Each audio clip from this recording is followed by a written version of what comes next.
si le preguntas a un cubano a qué hora mataron a Lola, seguramente te va a decir que a las 3 de la tarde. Pero ¿sabes de dónde viene esto?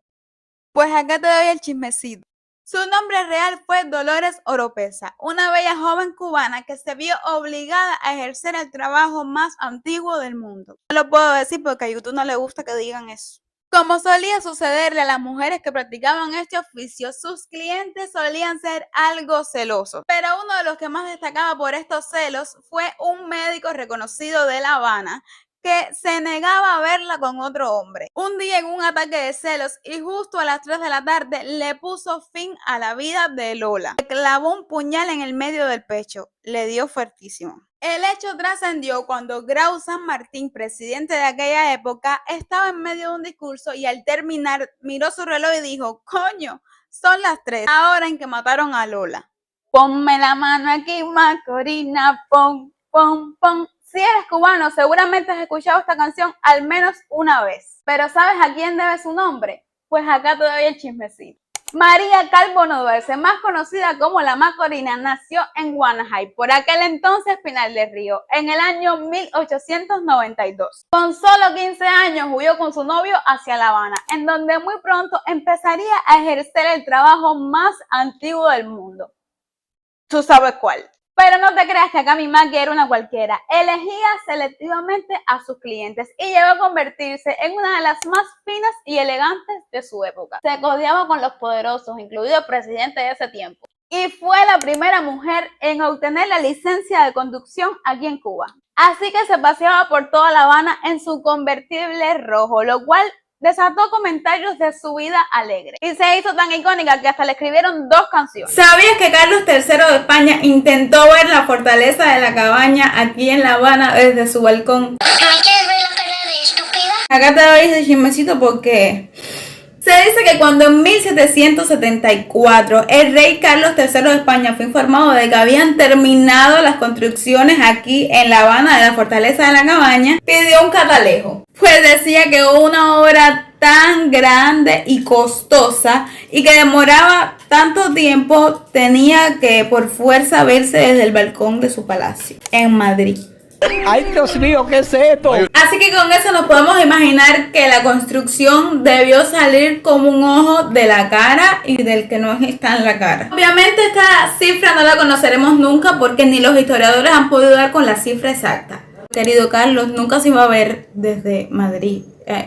No. Si te gustan los videos como este, puedes suscribirte a mi canal para que tengas más contenido. ¿Sabías que la estatua de Martí que está en el Parque Central no era la primera que estaba ahí, pero que además fue elegida por una encuesta? Pues acá te doy el chismecito. Resulta que en este lugar había una estatua de Isabel II de España, pero a la llegada de los americanos pues decidieron remover la estatua y hacer una encuesta en el popular seminario El Fígaro para decidir qué figura histórica iba a ocupar su lugar. Vaya, el premio de la popularidad, pero en aquellos tiempos. Y post-mortem. Se sembraron 28 palmas, referenciando el 28, que era el número de cumpleaños de Martí. Y si esto te parece conceptual, espérate que todavía hay más. Hay 8 canteros en forma de ataúd, en homenaje a los 8 estudiantes de medicina fusilados. Sígueme para más contenido. ¿Sabías que la duquesa de Luxemburgo nació en Marianao?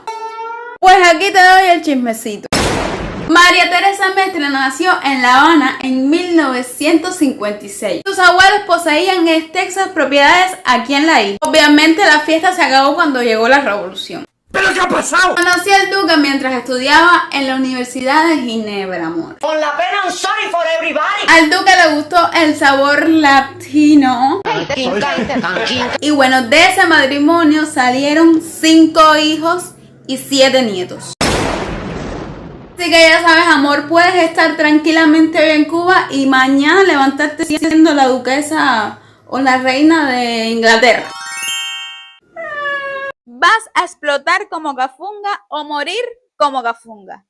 Pero ¿sabes de dónde viene esta frase? Pues acá te doy el chismecito. Según don Fernando Ortiz, gran estudioso de nuestras raíces cubanas, esta frase puede venir de 2 orígenes. Pero aquí yo te voy a dar el que yo creo que es el correcto. Se cuenta de un moreno desmochador de palmas de la zona de Santi Espíritus, que tenía como sobrenombre Cafunga. Un día, al no asegurarse bien en las trepaderas que lo sujetaban, pues se cayó estrepitosamente desde lo alto de una palma real. Así que murió como cafunga, ¿no? Freca. Suscríbete a este canal para más contenido y también déjame tu like que me ayuda mucho. ¿Sabías que hubo una mujer que estaba muerta con Carlos Manuel de Céspedes? Pues acá te va el chismecito. Candelaria Acosta Fontaine, Cambula, era hija del mayoral del ingenio de Carlos Manuel de Céspedes, por lo que su infancia y adolescencia transcurrieron en la hacienda de Carlos Manuel de Céspedes. Tenía 17 años cuando se produjo el alzamiento en la de Majagua, y su padre ofreció sus servicios para que ella cosiera la bandera que iba a servir en la insurrección. Como no encontró tela, confeccionó la bandera con un vestido azul, un retazo de tela blanca y un mosquitero rojo de su padre. Cuando Carlos Manuel enviudó, Cambula y él mantuvieron una relación y de esta unión salieron 2 hijos. A pesar de que volvió a casarse, nunca pudo olvidarse de Carlos Manuel de Céspedes y de hecho presentó ante la cámara la bandera original. ¿Sabías que la Torre Eiffel tiene 50% cubano? Pues acá te doy el chismecito. Guillermo Pérez Drexler nació en Guanabacoa. Desde muy joven mostró actitudes para la arquitectura, tanto fue así que un maestro consiguió para él una beca en la Sorbona. A los 16 años llega a París y a los 21 se gradúa con honores de la Sorbona. Trabajó en un montón de proyectos, entre ellos la reedificación del puente Peronet. En 1887, un ex profesor le presenta a Gustave Eiffel, quien estaba en búsqueda de un asistente para la edificación de la torre. La química entre los dos fue instantánea y pronto el cubano, ahora ciudadano francés, se convertiría en la mano derecha de Eiffel. Este le permitió corregir varios de sus diseños y lo nombró administrador ejecutivo de la obra. El pánico a las alturas de Eiffel solo le permitió subir al primer piso. De ahí en adelante, el encargado fue Drexler. ¿Conoces cuál fue el mayor atraco armado a un banco en Cuba? Pues acá te doy el chismecito. Ubicado en la céntrica calle Prado se encuentra la sucursal de Royal Bank of Canada. Y allí el 11 de agosto de 1948 se dio el hecho. La acción la organizó el representante de la Cámara, Armando Fernández Jorba. Había sido alcalde de Winnis y según se cuenta tenía una gran deuda con el banco. Contrató a 5 delincuentes muy conocidos y estos llegaron al lugar a plena luz del día en un Chevrolet del 48. Fueron descubiertos por una huella en el picaporte del baño hacia donde habían conducido a los rehenes. Todos fueron atrapados menos el representante de la Cámara. ¡Sorpresa! La Cámara de Representantes estaba nerviosa con que se conociera el hecho, así que no aceptaron quitarle la inmunidad a Jorba. Al final se recuperó cerca de $250,000 de pesos. ¿Sabías que Bacardí es cubano? Pues acá te doy el chismecito. Bacardí es fundado el 4 de febrero por don Facundo Bacardí Mazó en Santiago de Cuba, al comprar una pequeña destilería con la que revolucionaría el proceso de elaboración del ron, creando un líquido suave y de cuerpo ligero, teniendo como resultado lo que hoy conocemos como el ron Bacardí. Si te gustan este tipo de videos y quieres ver cosas de Cuba, conocer un poco más, puedes seguirme en mi canal que tengo videos muy interesantes. Hoy es el Día del Ingeniero en Cuba, pero tú te estarás preguntando, ¿por qué? Pues un 11 de enero de 1816 nace en La Habana Francisco Alvear, uno de los ingenieros, si no el ingeniero más importante de aquí de Cuba, autor de más de 50 proyectos, incluidos entre los más relevantes el acueducto de Alvear, que por algo lleva su nombre, y el puente de Puentes Grandes que está sobre el Almendares. Así que quiero felicitar a todos los ingenieros, pero en especial al ingeniero mayor mami, mi papá, que mírala aquí con su título, mi amor. Así que felicidades a todos, pero en especial a mi papá. Nos vemos en un próximo video. Mi último video habla de la Quinta Avenida y es promo, voy a ver ese video. Pero si hablamos de la Quinta Avenida, obviamente tenemos que hablar de la Casa Verde o de Tejas Verdes, como tú la conozcas. Esta fue mandada a construir por Armando de Armas, Coco, para vivirla con su esposa. Este había sido mayordomo por 8 años de Mario García Menocal, pero el matrimonio al final se acabó yendo, como todo el mundo, pero para Francia. Luisa Catalina Rodríguez fue la última propietaria de la Casa Verde. La había comprado con 20 años gracias a una herencia que había recibido por parte de su padre. Y como ya estaba separada, pues no tenía los recursos suficientes para mantener la casa. Y fíjense, si la casa estaba mal, que hasta las autoridades habaneras se metieron y le dijeron: mami, nosotros nos hacemos cargo de la casa, múdate, porque sí. Luisa revisó varias viviendas en Miramar y Vedado, pero ninguna le convencía. Y cuentan los chismecitos por ahí de que ella en el fondo no quería mudarse porque se decía que había un agujero abierto en el sótano, en un espacio disimulado con una pared falsa, en donde su familia o la familia anterior había escondido dinero. Pero bueno, si me preguntan a mí, yo creo que ella nunca encontró, porque nunca pudo reparar la casa. En 1999, pues Luisa fallece y le deja la casa en herencia a su sobrina, que fallece unos meses después. Al no tener descendencia, pues la casa pasa al Estado. ¿Sabías que en Cuba hubo un guapo tan guapo que hasta fue enterrado de pie? Acá te doy el chismecito. Eugenio Casimiro Rodríguez Carta, nacido en San José de las Lajas, y su historia comenzó del lado de la ley, pues en su pueblo fue agente del orden público. Pasó de agente del orden a delincuente y en 1918 fue condenado a cadena perpetua. Un día, barriendo el penal, conoció a la esposa del alcalde, pero que no solo era la esposa del alcalde, sino también la hija del presidente. Iniciaron un romance y la muchacha estaba tan enamorada que hasta le pidió a su padre un indulto para su amorcito. Hasta se divorció y se casó con él. Gracias a su ahora suegro logró hacer carrera política, obteniendo un escaño en la Cámara de Representantes. Logró ser enterrado de pie, pues decía que un hombre que había caído de pie en la vida tenía también que caer parado en el infierno. También pidió que se le enterrara con el fusil con el que había asesinado a muchísimas personas. ¿Conoces a la reina de los bandidos? Pues es una cubana. Y acá te doy el chismecito.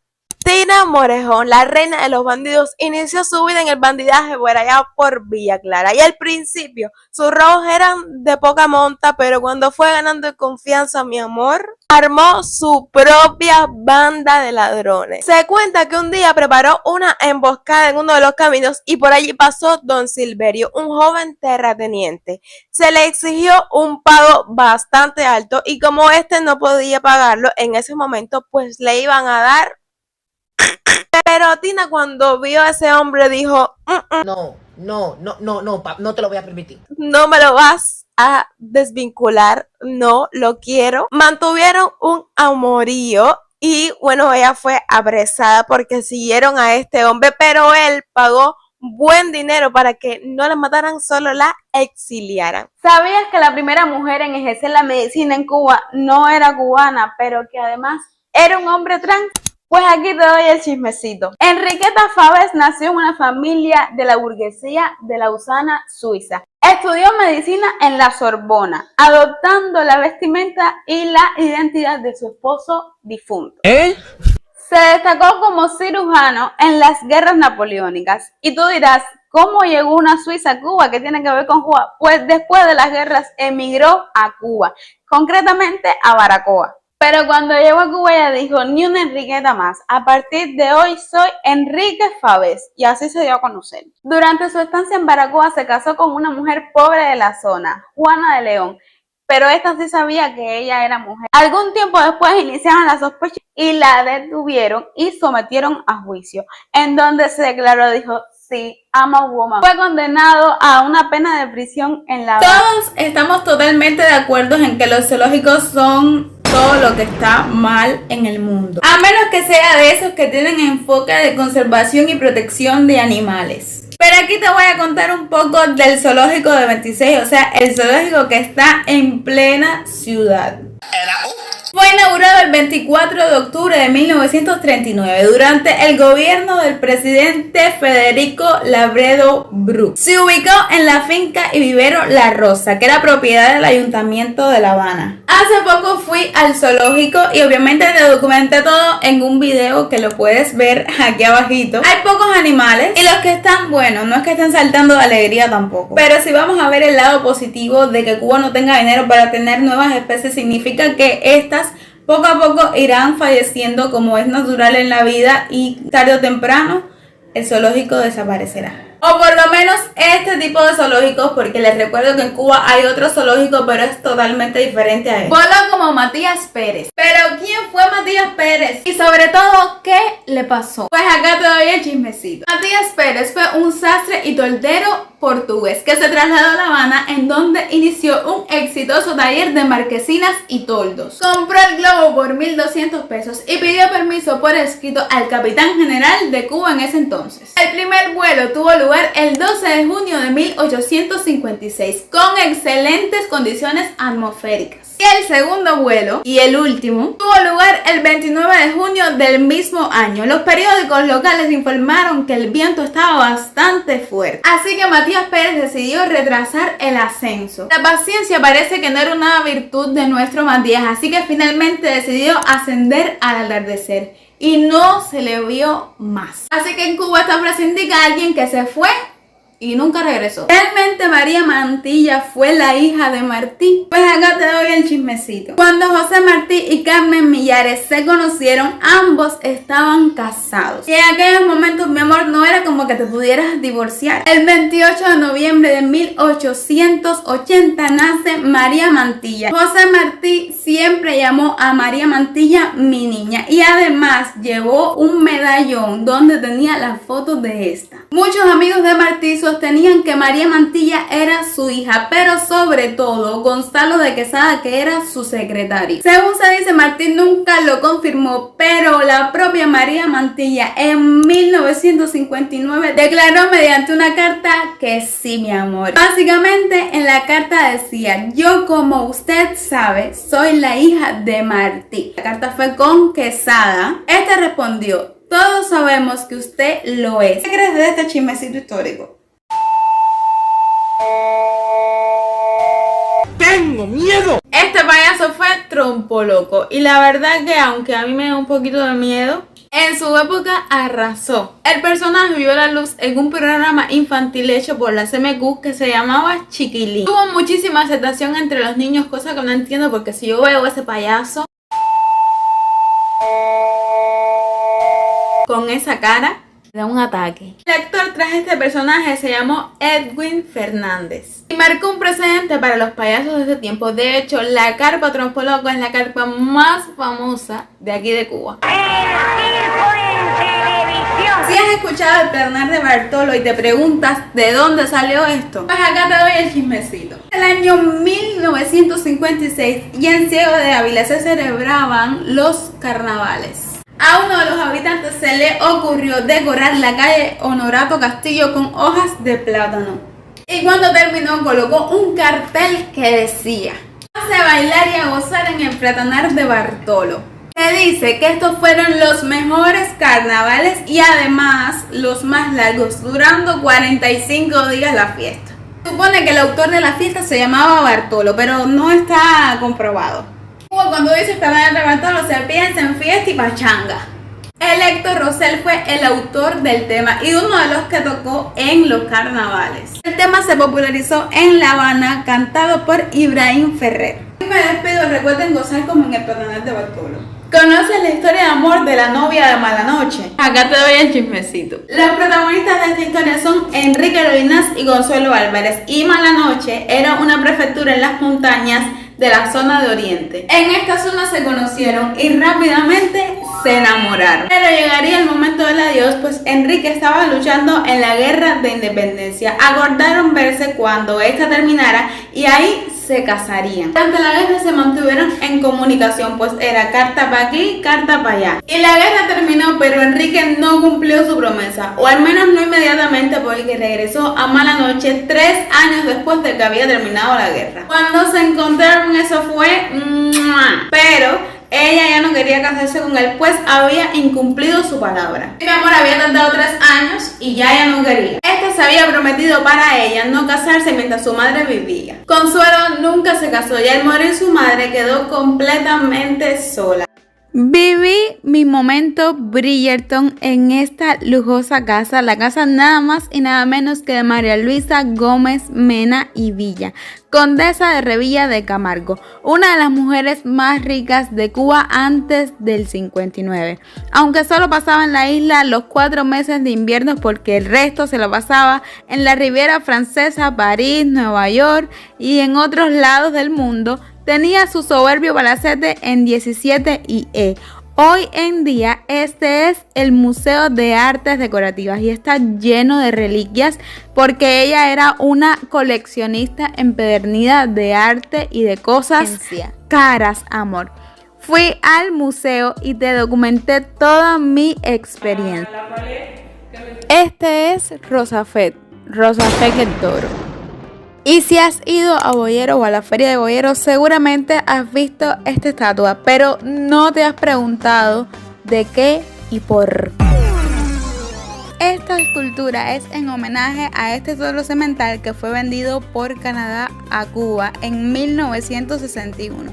Se dice que la cifra oficial fue $27,000. Rosafet fue considerado el padre de la ganadería en Cuba y fue ganador de concursos de belleza en Canadá y Estados Unidos desde que era ternero.